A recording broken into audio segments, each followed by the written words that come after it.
What if the greatest concert footage ever filmed had been buried underground for over 50 years? Today, February 20th, 2026, that footage finally hits IMAX screens worldwide. The king of rock and roll is back, and this time, it is in his own words. Welcome to your daily news and updates. Let's get into it.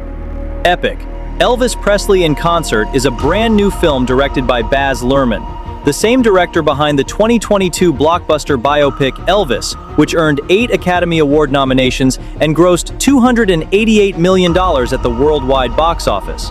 But EPiC is not a sequel, and it is not a remake. Luhrmann himself describes it as something entirely new in the Elvis canon. Neither a traditional documentary nor a traditional concert film, but something the world has genuinely never seen before. Here is where the story gets extraordinary.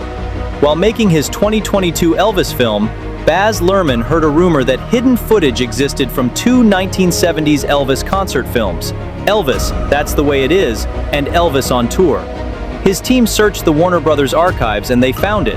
Buried in underground salt mines in central Kansas were 69 boxes of film negatives, 59 hours of footage that had never been seen by the public, ever. But that was not all. Hidden inside the Graceland archives was additional Super 8 footage, including Elvis's 1960 Pearl Harbor benefit concert in Hawaii, previously only known through poor quality bootlegs.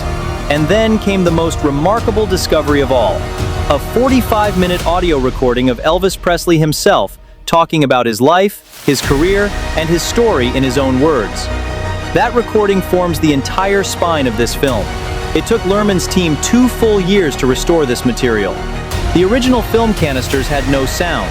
Every single frame had to be cleaned, digitally restored, and carefully synced to existing audio recordings before being remastered for IMAX. The film focuses on Elvis's concert years, from 1969 right through to his death in 1977, with a major section covering his legendary residency at the International Hilton in Las Vegas, one of the most celebrated concert runs in music history.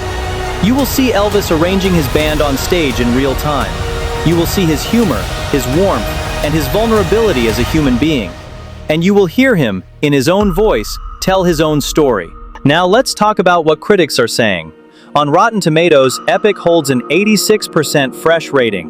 On Metacritic, it scores 88 out of 100, a designation the site reserves for universal acclaim. On IMDb, audiences are currently rating it 8.4 out of 10. Variety called it one of the most exciting concert films you have ever seen. The Hollywood Reporter described it as a transcendent theatrical experience, an exhilarating party, and a giddying visual and sonic blitz, giving it the bottom line: the king is reborn.